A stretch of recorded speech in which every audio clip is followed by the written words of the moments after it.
Good evening students, कैसे हैं आप सब। हमने लास्ट क्लास में पढ़ा था, कुछ एक्सटी कर्व देखा था हमने और उसके केसेस देखे थे डिफरेंट डिफरेंट टाइप के, और उसके अलावा देखा था हमने वीटी कर्व। ठीक है, वीटी कर्व के भी हमने केसेस की बात किए थे और शायद हमने एक या दो इलस्ट्रेशंस लिए थे। ठीक है, एग्जांपल्स लिए थे। आज और आगे देखते हैं कि किस किस तरह के और न्यूमेरिकल्स बन सकते हैं इस पे। ठीक है, चलिए देखते हैं।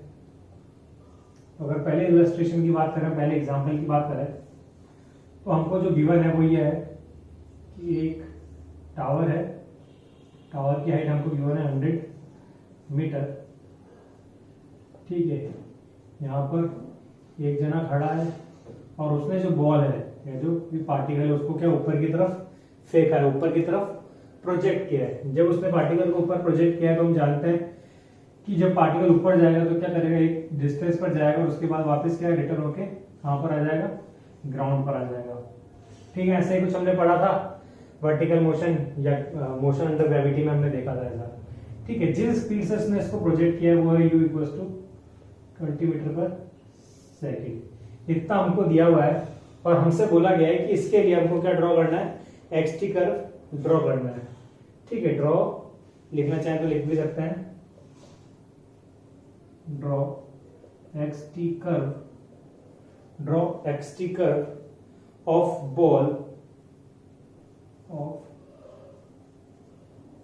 बॉल्स मोशन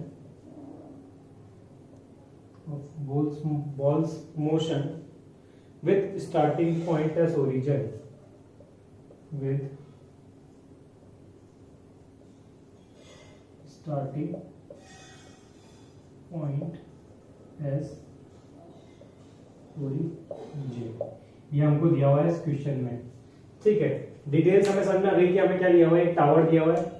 ये एक टावर है जिसकी हाइट 100 मीटर दी हुई है और उसके ऊपर से पार्टिकल ने क्या है, मतलब उसके ऊपर से एक बंदे ने क्या करा है, बॉल को ऊपर की तरफ प्रोजेक्ट किया है। ठीक है, जब बॉल ऊपर पहुंचेगी मैक्सिमम हाइट पर, ठीक है, यहाँ पर तो हम सबको पता है कि जो इसकी स्पीड हो जाएगी फाइनल स्पीड, ठीक है, वो क्या हो जाएगी 0, और उसके बाद क्या है, पार्टिकल नीचे आ जाएगा। अब हमें ड्रॉ करना है एक्सटी कर्व। चलिए तो एक्सटी कर्व देखते हैं कैसे बनेगा। ये टी, ये यानी कि डिस्प्लेसमेंट टाइम ग्राफ बना रहे हैं। ठीक है, पहले बात करते हैं ओरिजिन की। कहां की बात कर रहे हैं, ओरिजिन की, यानी कि t इक्वल टू 0 पे ऑब्जेक्ट कहां पर है, यहां पर है, बिल्कुल है। और अगर हम स्पीड की बात करें, अगर स्पीड की बात करें तो स्पीड क्या है, 20 मीटर पर सेकेंड। क्या है, 20 मीटर पर सेकेंड। एक मिनट। ठीक है, तो हमको जो वेलोसिटी दी है, इनिशियल दी है, वो 20 मीटर पर सेकेंड। हमसे बोला गया है कि जो भी मोशन निकालना है, जो भी एक्सटी कर्व ड्रॉ करना है, वो मानना है कि स्टार्टिंग पॉइंट को हमने क्या लिया है, ओरिजिन पॉइंट लिया है। यानी कि अगर ये u20 की बात करें तो ये स्टार्टिंग पॉइंट है। ठीक है, अब अगर मैं t को मतलब किसी टाइम t पर बात करूं, जब बॉल यहां पर पहुंची होगी, वेलोसिटी 0 रही होगी। ठीक है, तो या तो हम यहां से टाइम निकालना है, तो टाइम हम इजीली निकाल सकते हैं using the equation of motion under gravity, और हमने वहां पर डायरेक्ट पढ़ा है जब भी हम बॉल को ऊपर फेंकेंगे।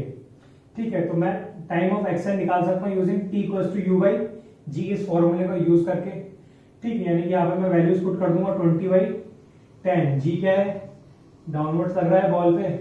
ठीक है, और ये जो भी हमने फॉर्मूले डिराइव किए थे, ये जो भी हमने फॉर्मूले डिराइव किए थे, यहाँ पर हमने साइन कन्वेंशन पहले ही अज्यूम किया था।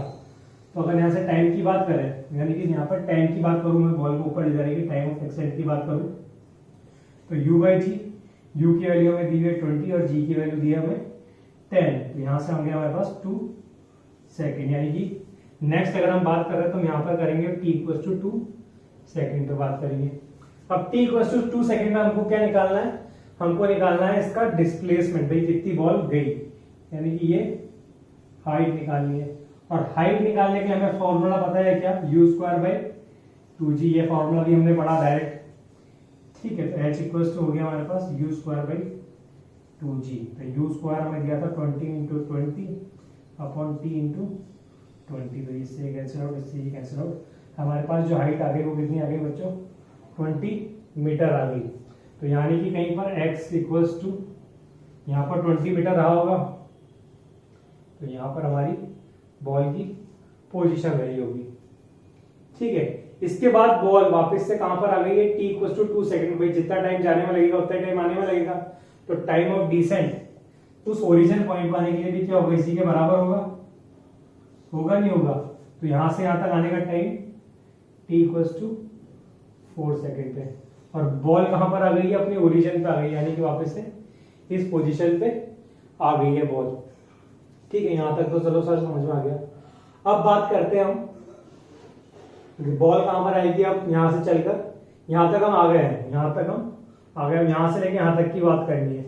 तो यहां से हम टोटल टाइम निकाल सकते हैं, कितना टाइम लगेगा निकाल सकते हैं। इसके लिए हमने फॉर्मूला पढ़ा था, जब बॉडी को फ्री फॉल कर रहे हो तो हमने टाइम का फॉर्मूला पढ़ा था, t इक्वल टू 2h/g।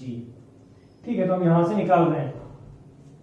ठीक है, तो 2 हाइट जो होगी कितनी होगी, 100 मीटर ये, और 20 मीटर हमने ये निकाला, तो टोटल हाइट कितना हो गया हमारे पास बच्चों, 120 मीटर अपॉन g। g की वैल्यू कितनी है 10, तो ये से कैंसिल आउट हो गया 24, तो 4 6 तो 2√6 सेकंड यहाँ पर हमारे पास टाइम आ गया, यानी कि 2 सेकंड टाइम लगेगा इसको ऊपर से नीचे आने में। तो यहाँ पर अगर 2 सेकंड की बात करें तो कहीं यहीं पर होगा t इक्वल्स टू, इसको ऊपर लिख लेता हूँ, यहाँ पे बात कर रहे हैं 2√6 सेकंड पे। ठीक है, अब हमको क्या करना है यहाँ पर, अब हमको निकालनी है इसकी डिस्टेंस। तो डिस्टेंस कितनी ट्रेवल करी वो हमें पता है 100 मीटर, तो यहाँ पर कहीं 100 मीटर होगी, नीचे माइनस साइन लेंगे तो -100 मीटर। तो अगर हम इसको मिला दें तो यहाँ पर कई बार हमारा ऑब्जेक्ट रहेगा, यानी कि पहले अगर शुरू में बात करें, वापस से इसको समझने की कोशिश करें एक बार, तो हम देखेंगे कि इनिशियली जब हमने बॉल को फेंका तो हमको बोला गया था कि बॉल की कर्व ड्रॉ करना है, वो हमें कहां से मान के चलना है कि जो स्टार्टिंग पॉइंट है जहां से बॉल को प्रोजेक्ट किया गया उसको ओरिजिन मानना है। तो हमने उसको क्या मान लिया है, ओरिजिन मान लिया है। ठीक है, इसके बाद हमने देखा कि जब बॉल ऊपर गई तो एक पॉइंट ऐसा आया जहां पर आके उसकी जो वेलोसिटी है वो क्या हो गई, 0 हो गई है। तो हमने देख लिया कि भाई जहां से लेके जहां तक बॉल पहुंच रही है, जिस साइड को बॉल रीच कर रही है वहां तक का हमने टाइम निकाल लिया, उसको हमने टाइम ऑफ एक्सेंट बोला, और वहां तक की हमने हाइट निकाल दी जो कि कितनी है, 20 मीटर है। ठीक है, तो वहां पे हमने उसकी पोजीशन मार्क कर दिया, यानी कि ये वाला पॉइंट हमने यहाँ पर मार्क कर दिया। इसके बाद हमने देखा कि बॉल कहां पर आ गई है, वापस अपने ओरिजिन पे आ गई है, वापस कहां पर आ गई, ओरिजिन पे आ गई है। ठीक है, तो वापस आने में जो टाइम लगा हुआ है, हम सबको पता है कि बॉल को जब भी किसी प्रोजेक्टाइल की बात करते हैं हम कैसे, वर्टिकल पर प्रोजेक्टाइल की, तो जितना टाइम बॉल को ऊपर जाने में लगता है उतना टाइम नीचे आने में लगता है। तो हमने बोला टाइम ऑफ एक्शन किसके बराबर हो गया, यहाँ पर इस पोजीशन के लिए टाइम ऑफ डिसेंट के बराबर हो गया, यानी कि वापस आने में कितना टाइम लगेगा, 2 सेकंड। तो पहले का 2 सेकंड और अब का 2 सेकंड मिलाएंगे कितना हो गया, 4 सेकंड हो गया है। ठीक है, 4 सेकंड में हमने देखा कि पार्टिकल कहां पर है, अपनी ओरिजिनल पोजीशन पे, यानी कि डिस्प्लेसमेंट जो उसका है वो क्या है, 0 है। ठीक है, उसके बाद अगर हम बात करें तो यहां से हमको पता चल रहा है कि पार्टिकल नीचे गया है, यानी कि यहां से अगर इस ओरिजिन पॉइंट से डिस्प्लेसमेंट की बात करें तो कितना है, 100 मीटर, यानी कि -100 मीटर इसका डिस्प्लेसमेंट हो गया। पर हमें टाइम नहीं पता है कि भाई टाइम कितना लेगा, तो हमने टाइम निकाला, हमने क्या करा, ऊपर से लेके नीचे तक का टाइम निकाल लिया। अगर हम यहां से टाइम निकालते हैं, ठीक है, तो हमें क्या करना पड़ता है, उसमें ये जो टाइम है उसको ऐड करना पड़ता है। ठीक है, इसलिए मैंने टोटल लेंथ ली है, क्योंकि हमें यहाँ पर क्या चाहिए, टोटल टाइम। भाई इस टाइम पर भाई मेरे को लास्ट का टाइम नहीं चाहिए, मेरे को कितना चाहिए, टोटल टाइम चाहिए। तो टोटल टाइम निकाला मैंने, वो कितना आया, 2√6 सेकेंड। ठीक है, वहां पर हमने ये निकाला। अब हम ड्रॉ करते हैं कर्व। तो अगर हम यहाँ पर कर्व की बात करें, कौन सा कर्व ड्रॉ कर रहे हैं, एक्सटी कर्व। तो जब यहां से बॉल ऊपर जा रही है, यहां से बॉल ऊपर जा रही है, तो हमने कर्व पढ़ा था, यहीं पर ड्रॉ करके बताता हूं मैं आपको कर्व। ठीक है, तो यहां से अगर ऊपर की तरफ देखें तो जो पार्टिकल है उसकी वेलोसिटी तो क्या है, कम हो रही है। क्या हो रही है, वेलोसिटी कम हो रही है। क्यों हो रही है, क्योंकि जो पार्टिकल है वो क्या कर रहा है, रिटार्ड कर रहा है। तो जैसे जैसे ऊपर जा रहा है उसकी वेलोसिटी कम हो रही है। तो यहाँ पर अगर हम ग्राफ ड्रॉ करें तो ग्राफ कुछ इस तरीके का बनेगा, यानी कि एक कर्व बनेगा। अगर यहां से देखें तो पार्टिकल का ग्रेविटेशन मतलब एक्सेलरेशन भी डाउनवर्ड्स और वेलोसिटी की डायरेक्शन भी डाउनवर्ड्स है। तो जो पार्टिकल है वो क्या करेगा, एक्सेलरेट करेगा। तो यहाँ पर जो ग्राफ बनेगा वो कुछ इस तरीके से बनेगा। और उसके बाद क्या, जो पार्टिकल है वो वापस से क्या एक्सेलरेट करता जा रहा है, तो पार्टिकल ये क्या हो जाएगा, ऐसे कंटिन्यू हो जाएगा। तो ये हमारा क्या बन गया है, इसका एक्सटी कर्व बन गया है। चलिएगा। इसके आगे अगर हम देखें तो अगर इसी क्वेश्चन में अगर थोड़ा सा मॉडिफिकेशन किया जाए, यानी कि सॉरी, अगर इसी क्वेश्चन में थोड़ा मॉडिफिकेशन किया जाए तो जो डिटेल है उसको ऐसे छोड़ देते हैं, ग्राफ को भी एक बार के लिए मैं ऐसे छोड़ देता हूं मैं, ताकि हमें आइडिया लग जाए ये एक्चुअली में हुआ क्या था। तो इसको तो यहाँ पर क्या हमारे पास डिस्टेंस माइनस है। अब मैं इस एक्स टी कर्व की जगह अगर आपसे पूछूं, यहाँ पर मैं लिख देता हूँ मॉडिफिकेशन करके कि इस बार मेरे को चाहिए डिस्टेंस टाइम ग्राफ, जिसकी हमने बात नहीं करी थी उसको हम इस क्वेश्चन से कवर करने की कोशिश करते हैं। डिस्टेंस टाइम ग्राफ, अब हमसे बोला गया है कि ये जो भी दिया हुआ है डायग्राम, इसका हमको क्या बनाना है, डिस्टेंस टाइम ग्राफ बनाना है। क्या बनाना है, डिस्टेंस टाइम ग्राफ। तो चलिए इसका डिस्टेंस टाइम ग्राफ बनाने की कोशिश करते हैं। इसको थोड़ा यहाँ से मैं साफ कर देता हूँ ताकि थोड़ी जगह हो जाएगी हमारे पास। t = 2√6 सेकेंड ये दिया हुआ है। अब क्योंकि हमारे पास पहले से ही डिस्प्लेसमेंट टाइम ग्राफ बना हुआ है तो डिस्टेंस टाइम ग्राफ बनाना हमारे लिए क्या होगा, कंपैरेटिवली इजी होगा। कैसे बनेगा अगर उसकी बात करें तो ये, इसको थोड़ा ऊंचा कर देता हूं मैं, ठीक है, ये t और ये डिस्टेंस, ठीक है। अगर डिस्टेंस टाइम ग्राफ की बात करें तो पहली चीज डिस्टेंस टाइम ग्राफ में समझने वाली ये है कि जैसे डिस्प्लेसमेंट टाइम ग्राफ में देख रहे थे कि जो ग्राफ है वो नेगेटिव जा रहा था, ऐसा डिस्टेंस टाइम ग्राफ में नहीं होता है। डिस्टेंस टाइम ग्राफ हमेशा पॉजिटिव रहेगा, हमेशा पॉजिटिव रहेगा, यानी कि कोई भी वैल्यू क्या है बिलो एक्स एक्सिस नहीं जाएगी, यानी कि नेगेटिव वाई एक्सिस में कोई भी वैल्यू नहीं होगी, सारी वैल्यूज कहाँ होगी, पॉजिटिव एक्स एक्सिस पे या पॉजिटिव वाई एक्सिस पे रहेगी, ठीक है। क्योंकि जो डिस्टेंस है वो हमें पता है कि ऐसा क्वांटिटी है, स्केलर क्वांटिटी है और उसकी वैल्यू क्या कभी चेंज नहीं होती, ना तो में नेगेटिव होती है और ना जीरो होती है फॉर अ कंडीशन, ठीक है। तो चलिए यहाँ पर देखते हैं। बात वही थी वापस से कि जो स्टार्टिंग पॉइंट है वो क्या है, ओरिजिन है, ओरिजिन ले लेते हैं, ठीक है। अब हमने देखा था t = 2 सेकंड पे जो डिस्टेंस उसने ट्रेवल करी थी, क्योंकि यहाँ पर अगर देखें जब बॉल को ऊपर ले जा रहे हैं तो जो डिस्टेंस है वही डिस्प्लेसमेंट हमें पता है कि अगर पार्टिकल स्ट्रेट पाथ पे मूव कर रहा हूँ, स्ट्रेट पाथ पे मूव कर रहा हूँ तो जो डिस्टेंस होगी वही क्या होती है, डिस्प्लेसमेंट होती है, ठीक है। तो अगर हम t = 2 सेकंड में बात करें, यहाँ पे t = 2 सेकंड की बात कर रहा हूँ मैं, ठीक है। तो जो पार्टिकल ने डिस्टेंस ट्रेवल करी है वो कितनी है, 20 मीटर। तो यहाँ पर कहीं पर पार्टिकल की पोजीशन रही होगी, ठीक है। यहाँ तक तो सर हमें समझ में आ गया। चलिए अब इसके अगर आगे की बात करें, हम क्या देख रहे हैं, डिस्टेंस देख रहे हैं बच्चों। ये बात को ध्यान रखना है कि हम डिस्प्लेसमेंट नहीं देख रहे, हम डिस्टेंस देख रहे हैं, यानी कि पार्टिकल जितनी डिस्टेंस यहाँ गया उतनी डिस्टेंस क्या है, वापस घूमकर आया होगा, यानी कि 20 मीटर तो यहाँ से ऊपर गया और 20 मीटर ही क्या है, वापस नीचे आया है। यहाँ पे हमने लिखा भी जो हाइट आई थी यहाँ से यहाँ तक की 20 मीटर थी, यानी कि वापस आने के समय में उसको कितनी डिस्टेंस चलनी होगी, 20 मीटर चलनी होगी, यानी कि जो टोटल डिस्टेंस अब हो गई होगी वो कितनी हो गई होगी बच्चों, x = 40 मीटर। और टाइम कितना लिया था उसने वहां पर आने के लिए, t = 4 सेकंड, यानी कि हम यहाँ पे बोल सकते हैं कि t = 4 सेकंड में पार्टिकल यहाँ पर कहीं पर रहा होगा, ठीक है। इसके बाद अगर बात करें हम, जब पार्टिकल नीचे आ रहा है तो नीचे आने में जो उसको टाइम लगा है, टोटल टाइम वो कितना है, t = 2√2 सेकंड, यानी कि t = 2√6 सेकंड। ये टाइम कौन सा है जो उसको वापस आने में लग रहा है, ठीक है। और अगर हम यहाँ पे बात करें तो पार्टिकल कहाँ आ गया है, नीचे आ गया, और टोटल डिस्टेंस उसने कितनी चली है 20 पॉइंट से 100, यानी कि 40 + 100। अब जो डिस्टेंस उसने ट्रेवल कर ली बच्चों कितनी है, 140 मीटर। भाई 20 तो यहाँ से लेके यहाँ तक, फिर 20 वापस, और अब कितनी हो गई है 100, तो 100 + 20 कितना हो गया 140 मीटर। तो 20 + 20 40, 40 + 100 140 मीटर। तो पार्टिकल यहाँ पर कहीं पर होगा शायद, ठीक है। ये तो सर हमने पोजीशन मार्क कर ली। अब पोजीशन के बाद जो मेन चीज आती है कि सर ग्राफ बनेगा कैसे, ठीक है। तो अगर पहले पोर्शन की बात करें, जब उसकी स्पीड 0 हुई वहां तक की बात करें, तो वहां तक जो पार्टिकल है वो कैसा चल रहा है सर, स्ट्रेट पाथ में चल रहा है, और जो डिस्टेंस है वही डिस्प्लेसमेंट है, ठीक है। तो पहली कंडीशन तो हमारी सेम है। तो पहली कंडीशन के लिए अगर मैं ग्राफ ड्रॉ करूं, अगर मैं ग्राफ ड्रॉ करूं पहली कंडीशन के लिए, तो पहली कंडीशन का जो ग्राफ होगा बच्चों वो सेम टू सेम वैसा ही होगा जैसा डिस्प्लेसमेंट के लिए था, जैसा डिस्प्लेसमेंट के लिए था, ठीक है। उसके बाद की बात करूं अगर मैं, यानी कि अगर इसको हम समझना भी चाहे तो समझ सकते हैं कि यहाँ पर क्या हो रही है, बॉडी रिटार्ड हो रही है, बॉडी क्या हो रही है, रिटार्ड हो रही है, और उसका जो वेलोसिटी कंपोनेंट है वो भी क्या हो रहा है, कम हो रहा है, वेलोसिटी क्या हो रही है, कम हो रही है, और बॉडी रिटार्ड कर रही है। उसके बाद की बात करें यहाँ से लेकर यहाँ तक की पूरी अगर हम कंबाइंड बात करें तो हम देखेंगे कि बॉडी क्या कर रही है, एक्सेलरेट कर रही है, और जो वेलोसिटी का डायरेक्शन है वो क्या है, नेगेटिव है, वेलोसिटी का डायरेक्शन नेगेटिव है।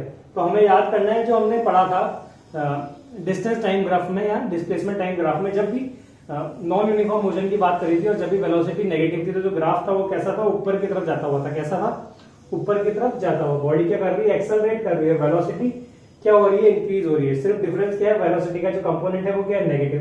पर हम यहाँ पर किसकी बात कर रहे हैं, हम डिस्टेंस टाइम ग्राफ की बात कर रहे हैं। किसकी बात कर रहे हैं, डिस्टेंस टाइम ग्राफ की। और डिस्टेंस टाइम ग्राफ की हम अगर बात करें तो यहाँ पर हम वेलोसिटी कंपोनेंट ना लेके क्या लेते हैं, स्पीड का कंपोनेंट। तो यहाँ पर जो है वो डिस्टेंस इंक्रीज हो रही है और स्पीड भी क्या है, इंक्रीज हो रही है। तो अगर हम यहाँ पर ग्राफ की बात करें तो ग्राफ यहाँ पर कुछ बनेगा इस तरीके से, थोड़ा घूम गया है, यानी कि इस तरीके का कंटिन्यूअस कर्व यहाँ पर बन जाएगा, जो कि क्या होगा, ऊपर की तरफ कॉनकेव होगा, अपवर्ड कॉनकेव होगा। ठीक है। या इसको बनाने का सिंपल तरीका ये भी है कि जो डिस्प्लेसमेंट ग्राफ है, जो डिस्प्लेसमेंट ग्राफ है उसका क्या ले लिया जाए, मॉड ले लिया जाए। तो जो भी वैल्यू नेगेटिव में जा रही है वो क्या हो जाएगी, एकदम ऊपर की तरफ कन्वर्ट हो जाएगी। अगर हम देख पा रहे हैं यहाँ पर, तो ये जो वैल्यू थी इसी ग्राफ को हमने क्या कर दिया, ऊपर की तरफ मोड़ दिया, यानी कुछ इस तरीके से हमने इसको ऊपर की तरफ मोड़ दिया। तो ये ग्राफ क्या आ गया, ऊपर आ गया, और ये हमारा क्या बन गया, डिस्टेंस टाइम ग्राफ। ठीक है। डिस्टेंस टाइम ग्राफ की बात हमने एक्सटी ग्राफ में नहीं करी थी। क्यों नहीं करी थी, क्योंकि उसका मेन रीजन ये था कि हम अगर उसको न्यूमेरिकल से देखेंगे तो हमें समझने में आसानी रहेगा। जो मेन डिफरेंस अगर डिस्टेंस टाइम ग्राफ की बात करें, ठीक है, तो वो ये है कि ये जो ग्राफ होता है ये कभी नेगेटिव नहीं होता है, हमेशा क्या होता है, पॉजिटिव होता है। तो यहां पर लिख सकते हैं it is always positive curve, ये हमेशा पॉजिटिव कर्व होता है। ठीक है। तो यहां पर हमने क्या देखा, डिस्प्लेसमेंट और डिस्टेंस टाइम ग्राफ कैसे बनता है। चलिए इसी क्वेश्चन में एक और वेरिएशन आते हैं। ठीक है, इस बार मैं इसको थोड़ा इरेज कर देता हूं।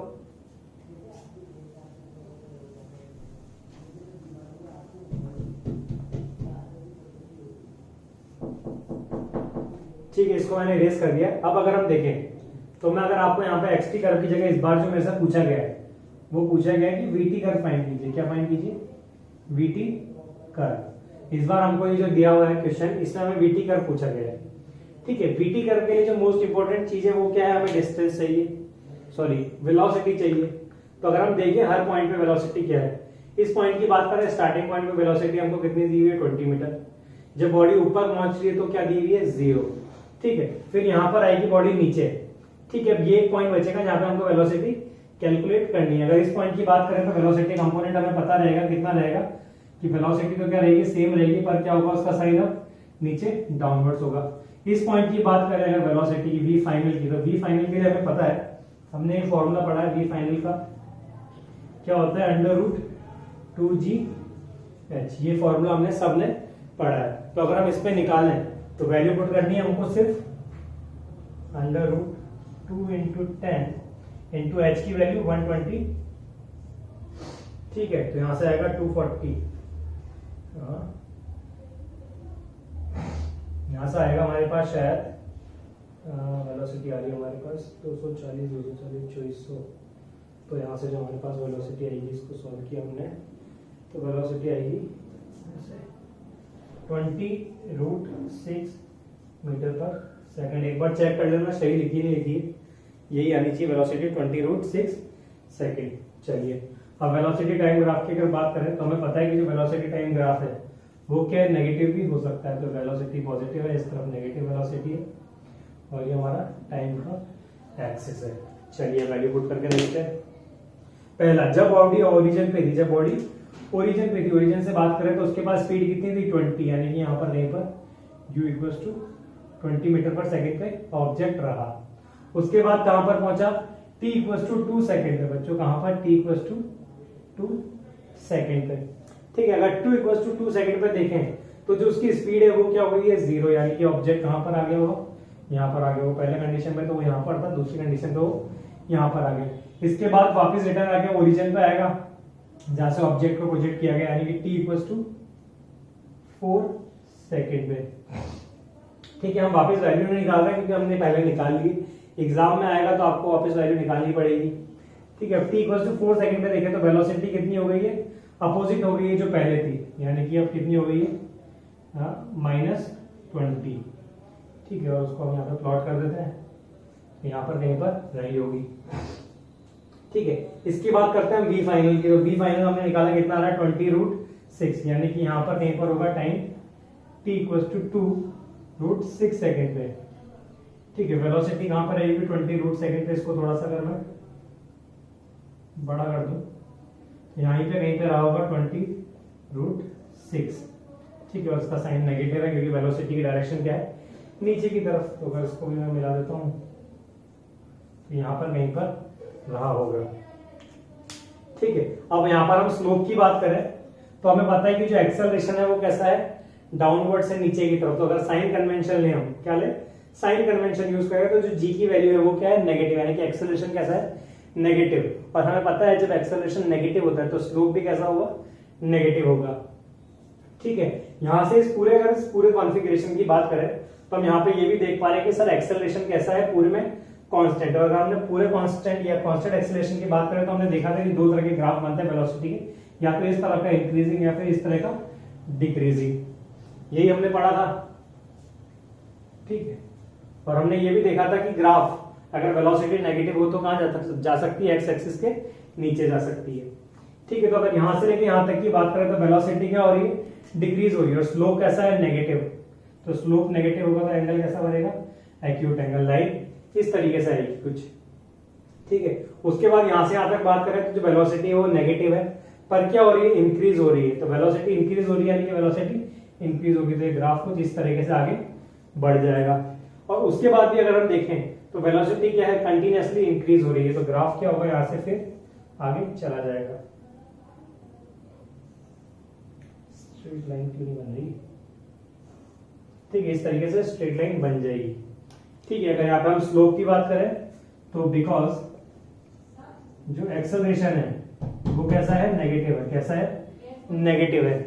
ठीक है, जब एक्सेलरेशन नेगेटिव है तब हम बात करेंगे कि स्लोप कैसा है। तो स्लोप भी सर क्या होता है, dv/dt होता है, और वो भी कैसा होता है, नेगेटिव होता है। ठीक है, तो यहां से हमने देख लिया कि स्लोप कैसा है, नेगेटिव, और एंगल कैसा बनेगा, एक्यूट एंगल बनेगा, सॉरी ऑब्ट्यूज एंगल बनेगा। ठीक है, तो होप आप सबको समझ में आया होगा कैसे एक ही क्वेश्चन में हम अलग अलग वैरायटी सॉल्व की जा सकती है। या अगर आपसे इसी क्वेश्चन में अगर ये पूछा जाता, आपसे कोई एक डायग्राम दे दिया जाता तो आप उसको बता सकते थे कि भाई यहां से लेके पार्टिकल ने क्या करा, यूनिफॉर्म एक्सेलरेशन का तो ग्राफ ऐसा बना। ठीक है, आपसे कन्वर्जन करवाया जा सकता है, तो कन्वर्जन कैसे कर सकते हैं, इस तरीके से कन्वर्जन होगा। चलिए, सबको समझ में आया होगा ये। नेक्स्ट देखते हैं।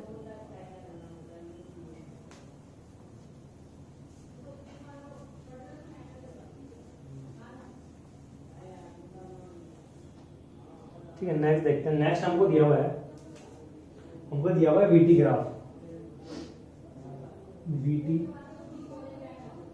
ग्राफ ऑफ और ट्रेन, एक ट्रेन का वीटी ग्राफ दिया हुआ है, उसके मोशन का क्या दिया हुआ है देखते हैं।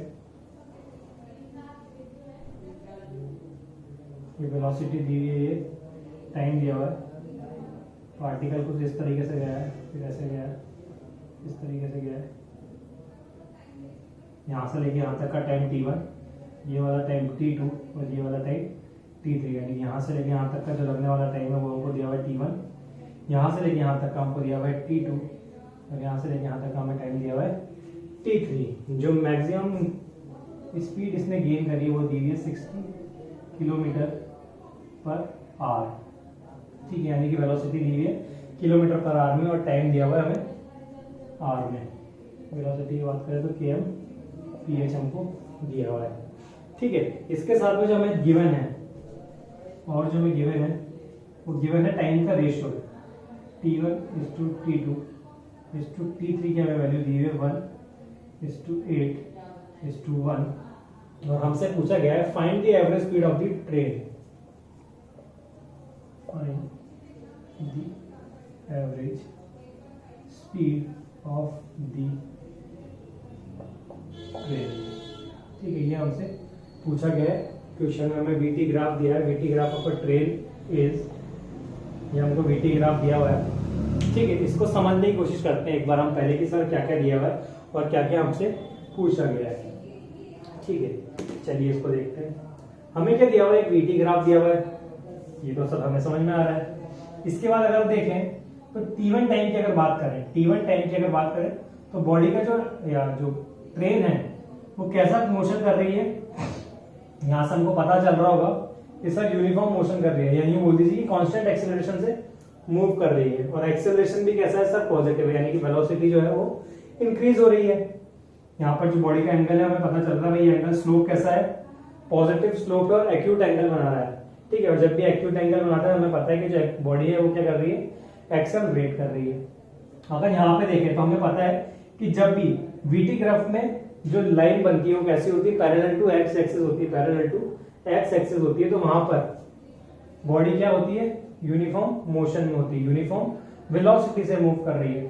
ठीक है, अब उसके आगे की बात करें, यानी कि इस पॉइंट पे पहुंच गए अपन। ठीक है, इस पॉइंट की बात करें तो अगर हम देखें तो यहाँ पर जो लाइन बन रही है वो कैसा एंगल बना रही है, ऑब्ट्यूज एंगल बना रही है, यानी ग्रेटर देन 90 का बना रही है। और जब ग्रेटर देन 90 का बनाती है, जो स्लोप होता है वो नेगेटिव होता है, तो यहाँ पर स्लोप नेगेटिव है। ठीक है, स्लोप नेगेटिव है, यानी कि यहाँ से हम ये कंक्लूड कर सकते हैं कि बॉडी क्या कर रही होगी, रिटार्ड कर रही होगी। क्या कर रही होगी, रिटार्ड।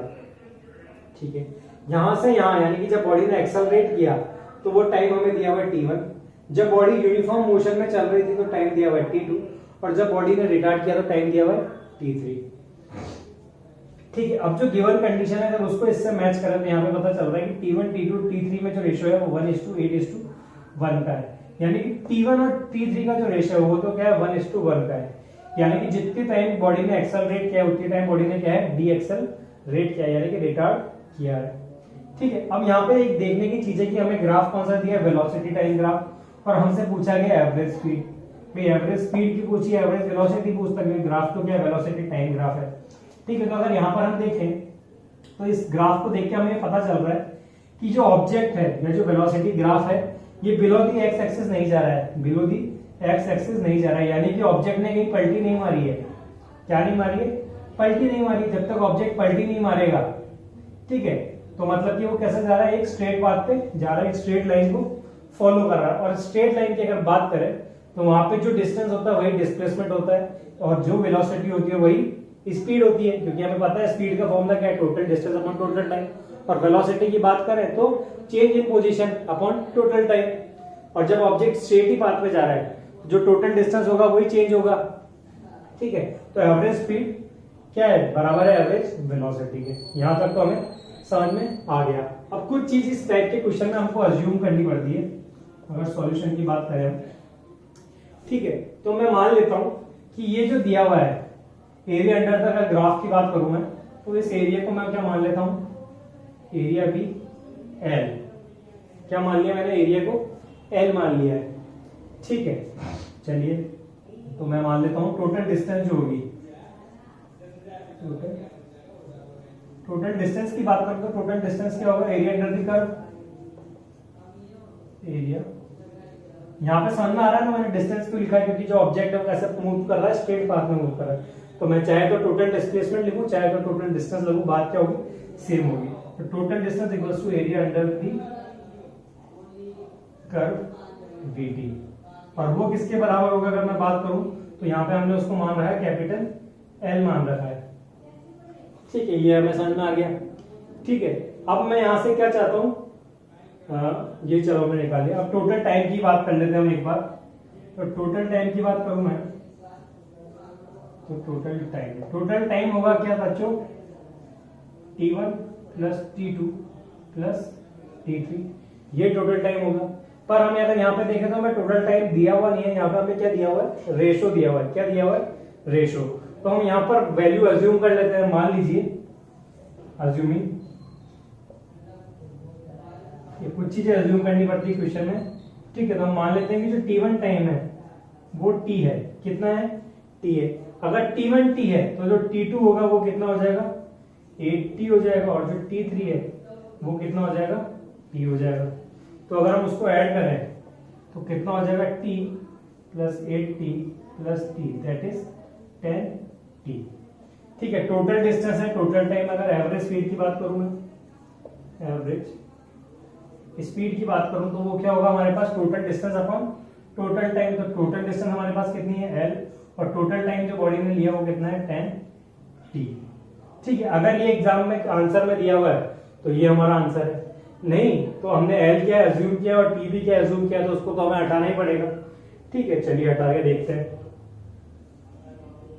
तो हम क्या करते हैं, इसका एरिया अंडर द कर्व निकाल लेते हैं। क्या निकाल लेते हैं, एरिया अंडर द कर्व, यही बोल दीजिए कि टोटल डिस्टेंस निकाल लेते हैं। टोटल डिस्टेंस हम सब जानते हैं, जब भी पैरेललोग्राम दिया हो या ट्रेपेजियम दिया हो, तो ट्रेपेजियम का अगर हम एरिया अंडर द कर्व की बात करें तो वो क्या होता है, हाफ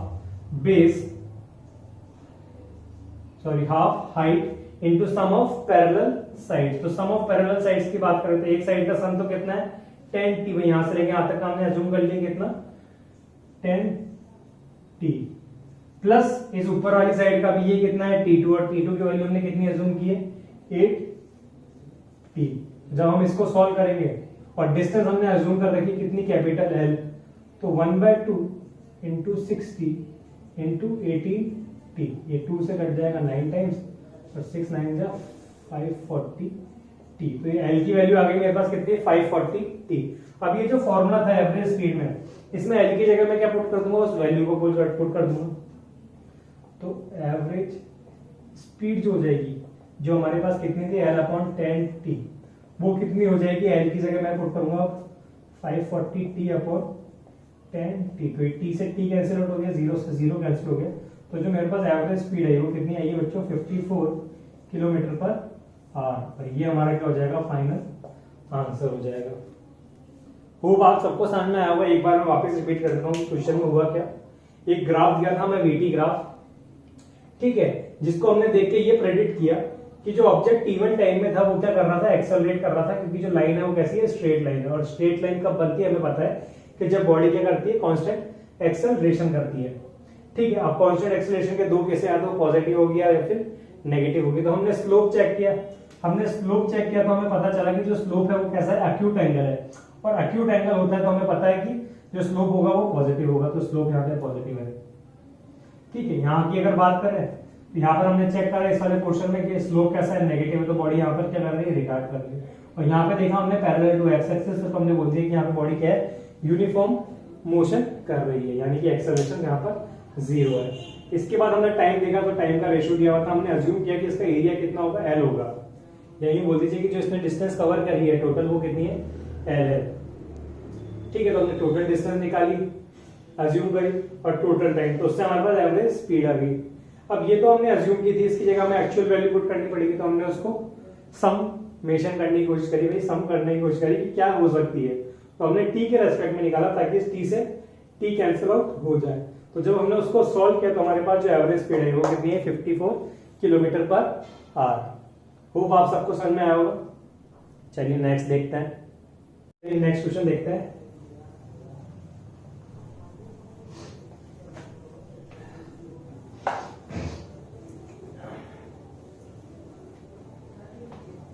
चलिए नेक्स्ट क्वेश्चन दिया हुआ हमें एक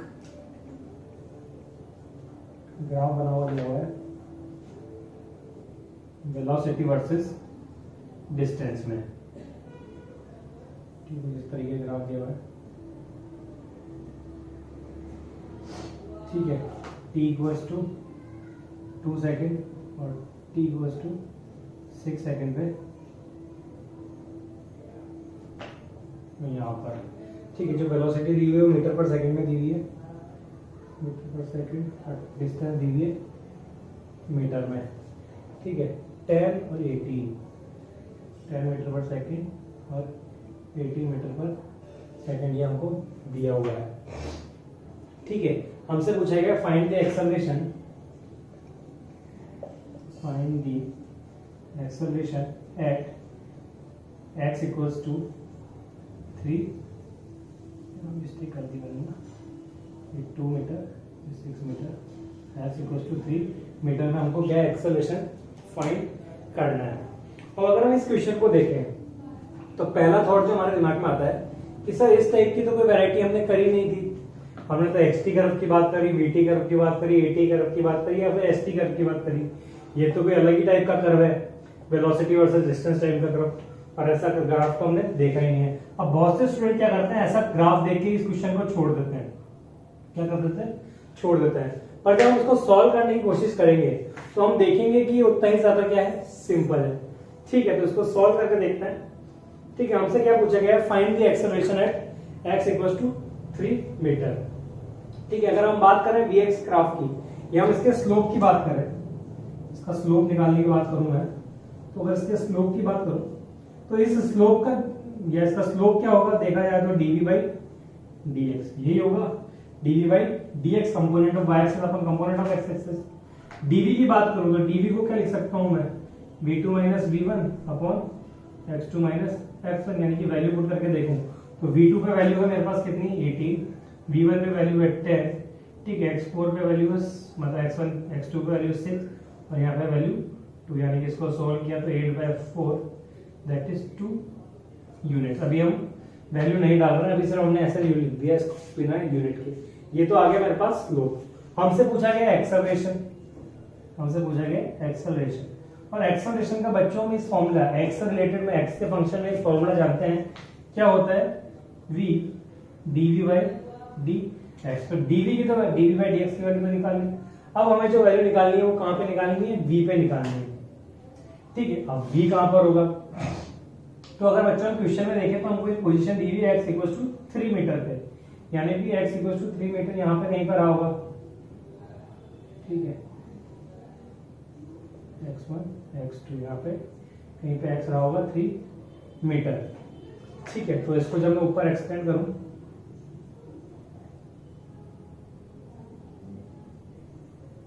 तो यहाँ पर कहीं पर रहा होगा वेलोसिटी v। ठीक है, अब v निकालने के लिए क्या तरीका है, v निकालने के लिए अगर हम देखें तो हम देखेंगे कि ये जो ट्रायंगल है, मैं दूसरा पेन यूज कर लेता हूं। ठीक है, हम एक चीज अगर हम यहाँ देखें, ये जो स्लोप है, इस डायग्राम को जो देख के पता चल रहा है जो ये स्लोप है बच्चों कैसा है, ऑब्ट्यूज एंगल का स्लोप है। तो ये जो वैल्यू आएगी वो कैसी आएगी, नेगेटिव आएगी। कैसी आएगी, नेगेटिव आएगी। यानी कि अगर मैं tan थीटा की बात करूं यहाँ पर, tan थीटा की, तो यहाँ पर आएगी वैल्यू -2। ठीक है, साइन लगाना भूल गया था। ठीक है, तो यहाँ पर आ गई -2। ठीक है, अब बात करते हैं अपन इसकी, इसको मैं नाम दे देता हूँ A B C D और E, यानी कि हम बात कर रहे हैं इस ट्रायंगल की और इस पूरे ट्रायंगल की। ठीक है, हमें पता है कि जितना एंगल यहाँ पर थीटा बनाया होगा उतना एंगल यहाँ पर थीटा ने बनाया होगा। चाहे तो हम ऑब्ट्यूज की बात कर लें, चाहे तो हम नेगेटिव साइड से ले लें, जो एंगल होगा वो एंगल क्या होगा, सेम होगा दोनों तरफ से। होगा कि नहीं होगा, होगा। ठीक है, जब एंगल सेम होगा तो हम यहाँ पर देखें कि हम using similar triangles, similar triangles हमने 9th क्लास में पढ़ा था कि कैसे ट्रायंगल्स को सिमिलरिटीज प्रूव की जा सकती है। तो अगर हम उसकी बात करें तो हम बात करते हैं कि in triangle ABC and triangle ADE, यानी कि ABC ट्रायंगल और ADE की बात कर रहे हैं। अगर यहाँ पर हम देखें दोनों ट्रायंगल्स में जो एंगल है वो क्या है, सेम है, तो हम क्या करते हैं, दोनों एंगल्स को क्या इक्वल पुट कर देते हैं।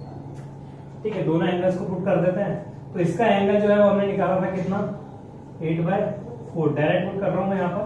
और ट्रायंगल AD की बात करें, अगर थीटा की वैल्यू निकाले तो वापस से इसी फॉर्मूले से आएगी। ठीक है, यानी कि 18 minus v 18 minus p upon 3 - 2, ये इसकी एंगल आ जाएगी। अब इसको अगर हम सॉल्व करें तो हम देखेंगे यहाँ से ये 2 टाइम्स कट जाएगा, यहाँ बचेगा 1, तो यहाँ पर हमारे पास जो आएगा वो आएगा 2 = 18 माइनस v, और यहाँ से अगर v की बात करें तो v आ जाएगा हमारे पास 16। ठीक है, ये v को इधर ले जाऊंगा और इसको इधर ले जाऊंगा तो v की वैल्यू आ गई मेरे पास 16। ठीक है, अब कुछ नहीं करना है, मेरे पास dv बाई dx की वैल्यू और v की वैल्यू है, तो मैं क्या एक्सेलरेशन निकाल सकता हूँ, बिल्कुल निकाल सकता हूँ। v dv by dx, v की वैल्यू अभी मैंने निकाली कितनी, 16, और अगर dv बाई dx की बात करूँ तो वो कितना था मेरे पास -2, तो यहाँ से मेरे पास जो एक्सेलरेशन आएगा वो कितना आएगा, -32 मीटर पर सेकेंड स्क्वायर। होप आप सबको समझ में आया होगा, कितना सिंपल टाइप का क्वेश्चन था, सिर्फ जिसे हम क्या है अलग सी वैल्यू देखकर छोड़ रहे थे, और जब हमने इसको सॉल्व करने की कोशिश करी तो क्या है बड़ी इजीली से ये सॉल्व हो गया। चलिएगा स्टूडेंट, आपको लास्ट क्वेश्चन समझ में आया होगा, ये वाला क्वेश्चन देखते हैं। नेक्स्ट क्वेश्चन हमको दिया हुआ है एक पार्टिकल का ग्राफ दिया हुआ है, ग्राफ क्या देख लेते हैं, ग्राफ बनाना है हमको। इस तरीके से हमको दिया हुआ है एक पार्टिकल है जो यहाँ पर रेस्ट में है, initial position u equals to 0, t equals to 0 है। पार्टिकल यहाँ से स्टार्ट करता है तो एक्सेलरेट करता है a1 से, ठीक है, कितने टाइम के लिए करता है, t इक्वल्स टू, इसको मैं पढ़ देता हूँ, t equals to t1 seconds के लिए वो क्या करता है, एक्सेलरेट करता है।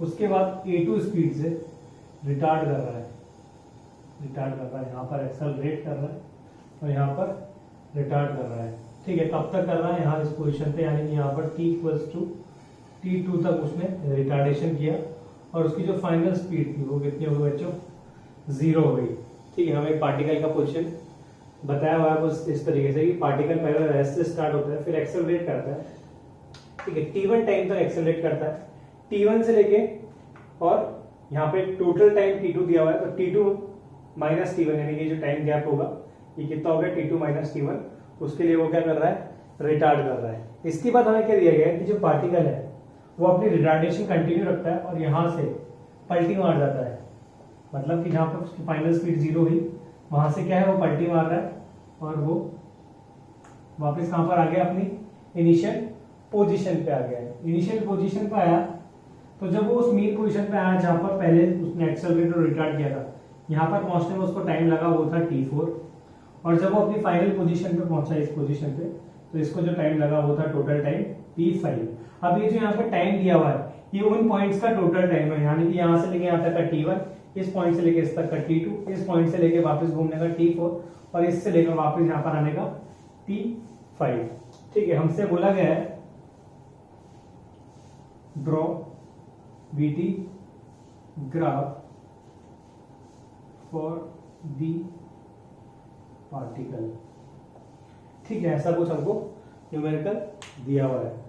फॉर द पार्टिकल मोशन लिख लेते हैं, ये पार्टिकल का मोशन बताया हुआ है हमें, जो इस तरीके का पार्टिकल का पोजीशन है कि पार्टिकल इनिशियली में कहां से स्टार्ट हो रहा है, यहाँ से स्टार्ट हो रहा है। चाहे तो अपन यहाँ पर कुछ ड्रॉ कर देते हैं, ये पार्टिकल है यहाँ से आगे मूव कर रहा है, स्टार्टिंग में उसने क्या करा है, एक्सेलरेट किया है। क्या किया बच्चों, एक्सेलरेट किया। इसको समझने की कोशिश कर रहे हैं, हमको ये जो दिया हुआ है इसको समझने की कोशिश करें हम। तो इनिशियल में हमको कंडीशन दी कि इनिशियल में जो ऑब्जेक्ट था रेस्ट में था t इक्वल्स टू 0 पे, उसके बाद उसने एक्सेलरेट किया, कांस्टेंट एक्सेलरेशन कांस्टेंट रिटार्डेशन है, कांस्टेंट एक्सेलरेट किया कितने टाइम के लिए, t1 के लिए। उसके बाद बॉडी ने क्या करा, रिटार्ड होने की कोशिश करी a2 से, और फाइनली उसकी स्पीड 0 हो गई आफ्टर टाइम t2। उसके बाद उसी कांस्टेंट एक्सेलरेशन से यानी कि रिटार्डेशन से उसने क्या करा, बॉडी को पलटी मारी, ठीक है, पलटी मारी तो बॉडी t5 तक उसी रिटार्डेशन से कहां पर आ गई, उसकी ओरिजिन प्लेस पे। हमको ड्रॉ करना है बच्चों vt ग्राफ। क्या ड्रॉ करना है, vt ग्राफ। चलिए तो ड्रॉ करके देखते हैं vt ग्राफ। ये v और ये t, नीचे माइनस v। चलिए तो अगर हम देखें शुरू में यहां से बात करते हैं ओरिजिन में स्पीड 0 थी, ठीक है, और टाइम 0 था, तो पार्टिकल कहीं पर हमारा यहां पर होगा, ठीक है। उसके बाद इस पॉइंट में बात करते हैं t1, यहां पर कोई वेलोसिटी नहीं दी है पर उसको हम निकाल सकते हैं। कैसे निकाल सकते हैं, using the first equation of motion that is v equals to u plus a t से। हम देखेंगे कि जो ऑब्जेक्ट की इनिशियल स्पीड थी वो क्या थी, 0 थी, और एक्सेलरेशन a1 था और टाइम कितना था t1। तो यहाँ से हमारे पास अगर v1 की बोले, इसको v1 बोले हम, तो यहाँ पर आ जाएगा हमारे पास a1 t1, यानी कि आफ्टर टाइम t1 बॉडी कहीं यहीं पर हो गई, ये इसको नाम दे देते हैं a1 t1, v1 की पोजीशन आ गई, और ये हो गया हमारा आफ्टर टाइम t1। तो यहाँ पर कहीं पर होगा हमारा ऑब्जेक्ट, ठीक है, ये पोजीशन आ गई हमारे पास। इसके बाद अगर हम बात कर रहे हैं आफ्टर टाइम t2, यानी कि टोटल टाइम t2 है, वहां पर हमारे ऑब्जेक्ट की फाइनल स्पीड क्या हो गई बच्चों, 0 हो गई है। तो 0 हो गई है यानी कि t2 यहाँ पर नहीं पर होगा, यहाँ पर वापस ऑब्जेक्ट कहां पर आ गया, अपनी ओरिजिन पोजीशन पे आया। उसके बाद की अगर बात करें तो ऑब्जेक्ट a2 से रिटार्ड कर रहा है, a2 से रिटार्ड कर रहा है, और यहां से लेके यहां तक का टोटल टाइम हमें दिया है t5। यहाँ पर कहीं ऑब्जेक्ट रुका नहीं है, इस बार सीधा आया है, ठीक है। तो अगर t4 की बात करें, t5 की बात करें, तो यहाँ पर क्या कांस्टेंट रिटार्डेशन है a2, पूरे में कांस्टेंट रिटार्डेशन है a2। ठीक है, तो हम क्या करेंगे, डायरेक्ट T5 की बात कर लेते हैं। यहाँ पर कहीं पर T4 होगा और यहाँ पर कहीं पर T5 होगा, क्योंकि यहाँ से लेके यहाँ तक का जो ऑब्जेक्ट का मोशन है वो कैसा है, सेम टाइप का है। चलिए, तो T5 का आ गया। T5 पे हमको क्या निकालनी है, फाइनल स्पीड निकालनी है, v फाइनल। v फाइनल की बात करें तो वापस से first equation of motion u plus a t। ठीक है, अब v फाइनल की जब मैं बात कर रहा हूं तो अगर हम देखें ऑब्जेक्ट ने यहां से पलटी मारी थी, यहाँ पर जो उसकी स्पीड थी बच्चों क्या थी, 0। तो यहाँ पर जो इनिशियल स्पीड हो जाएगी वो क्या होगी, 0 प्लस उसका जो एक्सेलरेशन था वो क्या था, रिटार्डेशन a2। ठीक है, माइनस साइन नहीं लिया क्योंकि हमको पता है कि ऑब्जेक्ट ने पलटी मारी तो साइन क्या आना है, नेगेटिव ही आना है। ठीक है, चाहे तो हम यहाँ पर माइनस साइन लगा सकते हैं, -a2। इसके बाद देखिए यहाँ पर टोटल टाइम हो गया T5, पर हमें पता है कि जो T5 टाइम है ये कौन सा टाइम है, टोटल, और हमने कहां से लिया है, यहाँ से लेके यहाँ तक का। तो मैं बोल सकता हूँ ये जो टाइम यहाँ पर लगा होगा, इसको मैं थोड़ा इधर ऊपर बता देता हूँ। v फाइनल की बात कर रहे हैं, ठीक है, यहाँ पे v फाइनल की बात कर रहे हैं। ठीक है, v फाइनल की बात कर रहे हैं u प्लस a t। तो हमने देखा v फाइनल जो इनिशियल स्पीड थी वो 0 थी, -a2, और t की बात करें तो t क्या हो जाएगा, यहाँ से लेके यहाँ तक का टाइम t2 और वापस आएगा टाइम T5। तो अगर इस टोटल में से T5 में से अगर मैं T2 माइनस कर दूं तो ये टाइम मेरे पास बच जाएगा बच्चों। तो मैंने क्या करा है, T5 माइनस T2। तो यहाँ पर अगर हम देखें v फाइनल क्या आ जाएगा हमारे पास, -a2 T5 माइनस T2, यानी कि इसके अगर हम प्लॉट करें तो यहाँ पर वैल्यू होगी जो होगा a2 T5 माइनस T2। तो इसको हम यहाँ पर प्लॉट करें तो यहाँ पर कहीं पर इस ऑब्जेक्ट की पोजीशन होगी। ठीक है, ये तो हमने क्या कर लिया, इसकी पोजीशन को मार्क कर लिया है। अब काम बचता है कि सर ग्राफ कैसा बनेगा। ठीक है, तो अगर इसके ग्राफ पे हम ध्यान दें, इसके कर्व पे हम ध्यान दें, तो यहां से लेके यहां तक का एक्सेलरेशन कांस्टेंट था, यहां से लेके यहां तक का रिटार्डेशन कांस्टेंट था, और उसके बाद ये बॉडी ने क्या करा, कंटिन्यूअसली कांस्टेंट रिटार्डेशन किया। और हमने ये पढ़ा है वीटी ग्राफ में कि जब भी बॉडी क्या करती है, कांस्टेंट रिटार्डेशन करती है, तो जो उसका ग्राफ बनता है, एक्सेलरेशन के लिए क्या बनता है, स्ट्रेट लाइन बनती है, और रिटार्डेशन के लिए भी क्या बनती है, स्ट्रेट लाइन बनती है। यहाँ पर जो ग्राफ बनेगा वो कैसा होगा, स्ट्रेट लाइन ग्राफ होगा। ठीक है, तो यहाँ से देखते हैं, यहाँ से लेके यहाँ तक बॉडी ने क्या करा, एक्सेलरेट किया, यानी कि ग्राफ कहाँ जाएगा, ऊपर जाएगा। इसके बाद बॉडी क्या कर रही है, रिटार्ड कर रही है, तो बॉडी को रिटार्ड कराया हमने, और उसके बाद ही बॉडी क्या कर रही है, रिटार्ड कर रही है, तो बॉडी का रिटार्डेशन का। तो इस तरह का कुछ ग्राफ बनेगा इस पार्टिकल के मोशन का। होप आप सबको समझ में आया होगा, नोट डाउन कीजिए, नोट कर लिया होगा आप सबने।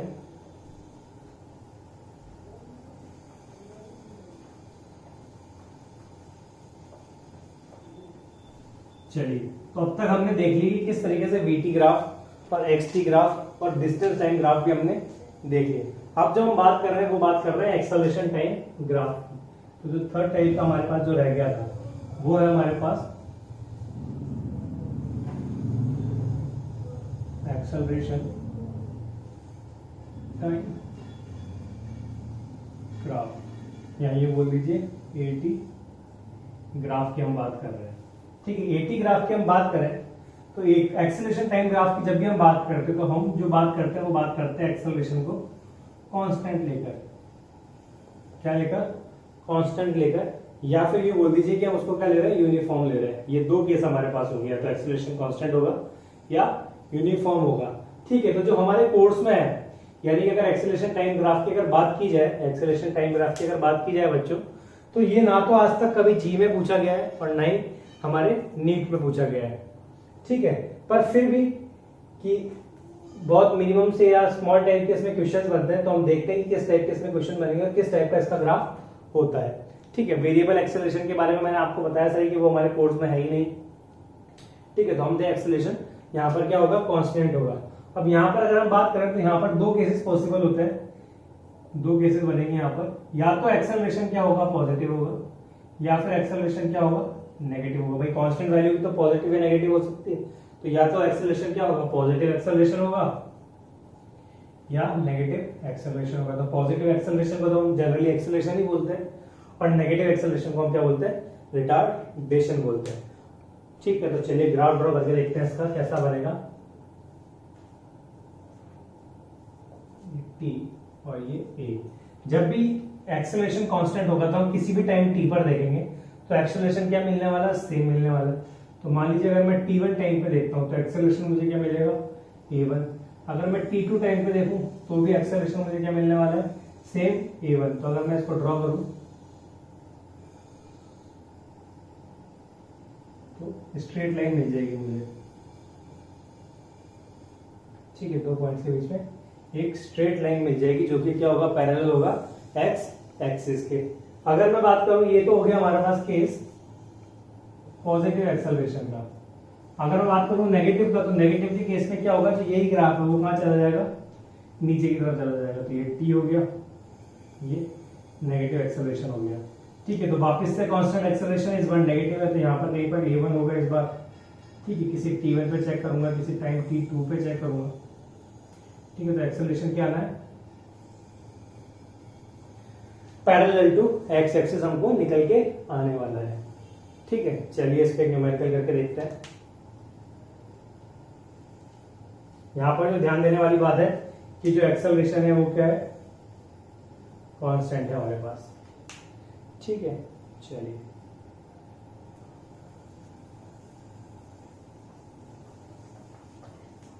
किसी भी न्यूमेरिकल को अगर समझ में नहीं आया तो आप क्या कर सकते हैं कि जो भी हमने पढ़ा है उसका वीडियो वापस से पीछे से देख सकते हैं, ताकि आपको हेल्प मिल जाए किस तरीके से हमने न्यूमेरिकल सॉल्व किया है।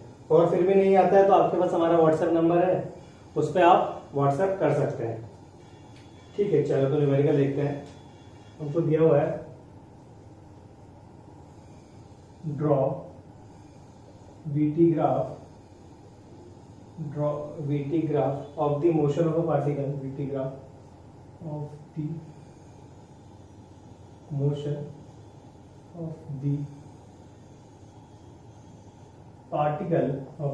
of the particle of which AT graph is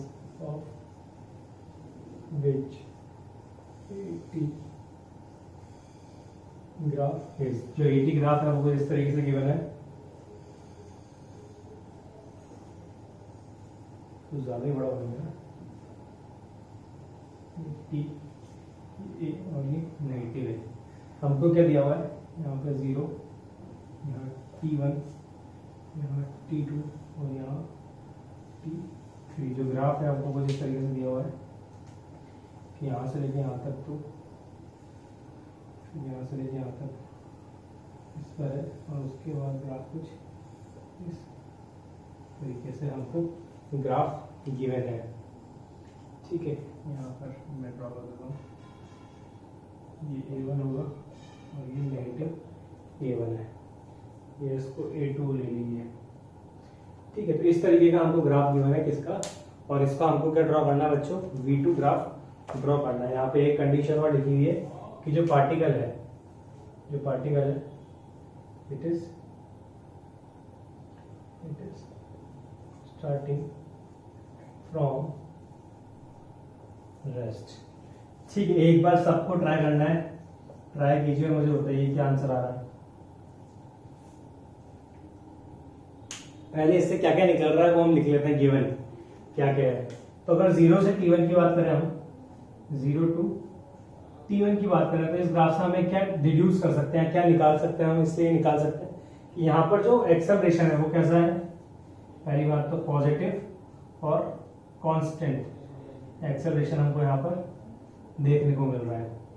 ठीक है, अगर t1 to t2 की बात करें बच्चों, तो यहाँ पे देख पा रहे हैं जो एक्सेलरेशन है वो क्या है, 0 है। तो यहाँ पे लिख सकते हैं हम 0 एक्सेलरेशन। और लास्ट का केस की बात करें हम t2 to t3 की बात करें, तो यहाँ पे पता चल रहा है कि भाई सर एक्सेलरेशन कैसा है, नेगेटिव है, और यहाँ पर भी कैसा है, कांस्टेंट एक्सेलरेशन है।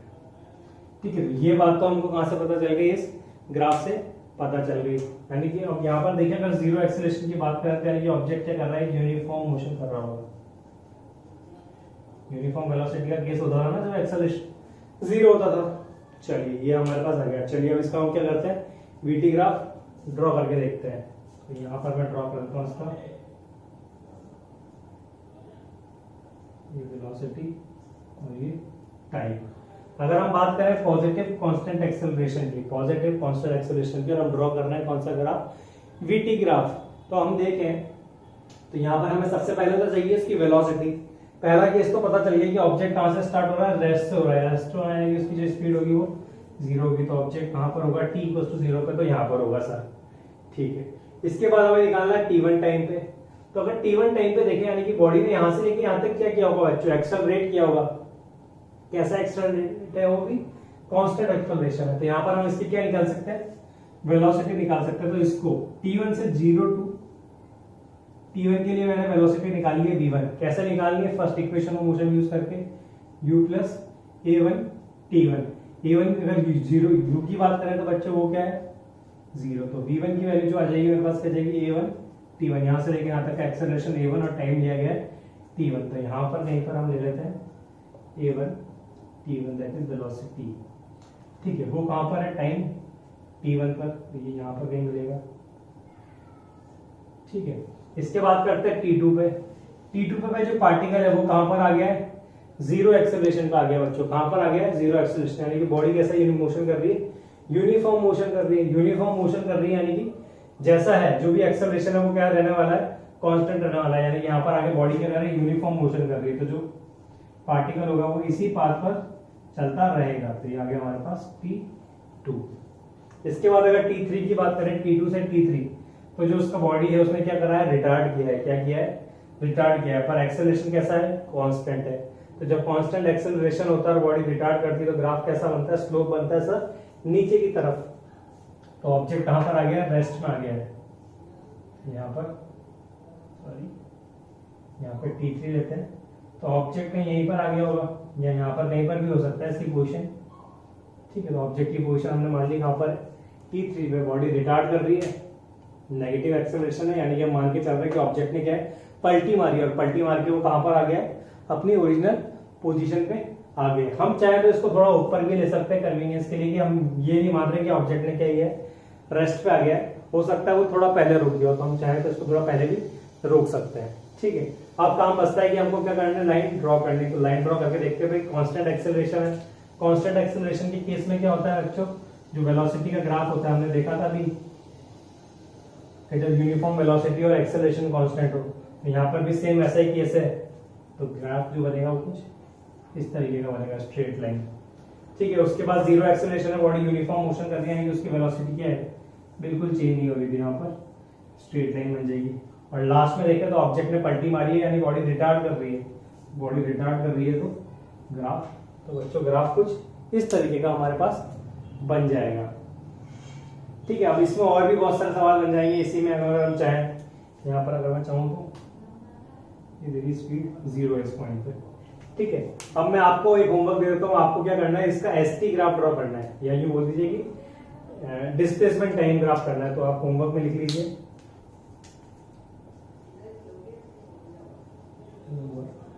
इसी डायग्राम का आपको क्या ड्रॉ करना है, डिस्प्लेसमेंट टाइम ग्राफ ड्रॉ करना है।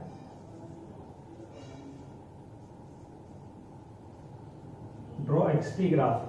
कैसे ड्रॉ करना है वो मैं आपको समझा देता हूं। ये आपको पोजीशन दी हुई है, वेलोसिटी आप निकाल लिया है यहाँ पर कि इस पॉइंट पे वेलोसिटी क्या होगी, a1 t1। ठीक है, यहाँ पर अगर चाहते तो भी क्या आ जाती, वापस यही वेलोसिटी आनी थी, वापस से -a2 v2। ठीक है, अब जब डिस्प्लेसमेंट टाइम ग्राफ की बात करेंगे तो हमको क्या चाहिए रहेगा बच्चों, डिस्प्लेसमेंट चाहिए रहेगा कि बॉडी ने कितना डिस्प्लेसमेंट किया। तो यहाँ पर इन इक्वेशंस में इसको देखकर हम क्या यूज कर सकते हैं, second equation of motion use कर सकते हैं। जैसे कि अगर मैं एक पोजीशन निकाल के बता दूं आपको, यहाँ पर ऐसा कुछ हमारा डिस्प्लेसमेंट टाइम ग्राफ बनेगा। अगर पहली पोजीशन की बात करें तो मैं S1 निकाल सकता हूँ। कैसे निकालूंगा, u t plus half a1 t1 का होल स्क्वायर। अब हमें पता है जो ऑब्जेक्ट है वो कहां से स्टार्ट हुआ है, रेस्ट से, तो ये 0 हो जाएगा। तो S1 की जो वैल्यू आएगी बच्चों कितनी आएगी, a1 t1 का होल स्क्वायर। तो अगर पहली पोजीशन में अगर t1 पे बात करूं तो ऑब्जेक्ट की जो पोजीशन होगी वो क्या होगी, हाफ a1 t1 का स्क्वायर। ये होगा कहीं पर टाइम t1 पर। ऐसे अगर t2 की बात करूं, तो यहाँ पर जो बॉडी है वो किस में है, यूनिफॉर्म मोशन पे है। तो यहाँ पर भी सिमिलरली निकाला जा सकता है भाई, जो वेलोसिटी में चेंज हुआ है वो क्या हुआ है, v1 वेलोसिटी आ गई है, यहाँ पर इस पॉइंट पे वेलोसिटी कितनी थी, v1 थी। यहाँ से लेके यहाँ तक की वेलोसिटी में चेंज नहीं हुआ है, चेंज नहीं हुआ है। तो जो डिस्टेंस ट्रेवल होगी उसको हम डायरेक्टली कैंसिल कर सकते हैं u इंटू टी से, u इंटू टी से। कांस्टेंट एक्सेलरेशन है, जीरो एक्सेलरेशन। जब जीरो एक्सेलरेशन होता है तो हम पता है कि डायरेक्ट फॉर्मूला यूज कर सकते हैं, speed equals to distance upon time, distance equals to speed into time.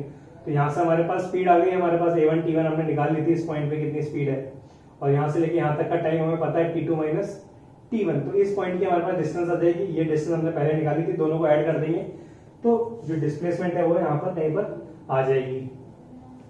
ठीक है, तो वो आ गई हमारे पास डिस्प्लेसमेंट। उसके बाद t2 माइनस t3 के लिए निकालना है, वापस से हम ये वाला फॉर्मूला लगाएंगे, पर इस बार हमारे पास क्या है बच्चों, स्पीड है, कितनी है, v1 equals to a1 t1 पर ऑब्जेक्ट यहाँ पर है, और यहाँ तक की हमको स्पीड, मतलब जो इनिशियल स्पीड है वो पता है हमें, एक्सेलरेशन पता है a2 t2, और टाइम डिफरेंस पता है t3 माइनस t2। तो हमारे पास क्या आ जाएगी, थर्ड पोजीशन आ जाएगी। अब इसके बाद देखें जो ऑब्जेक्ट है वो क्या है, एक्सेलरेट कर रहा है, तो किस तरह का ग्राफ बनेगा वो आपको करना है खुद से। ठीक है, तो होप आप सबको समझ में आया होगा। मिलते हैं नेक्स्ट क्लास में, थैंक यू।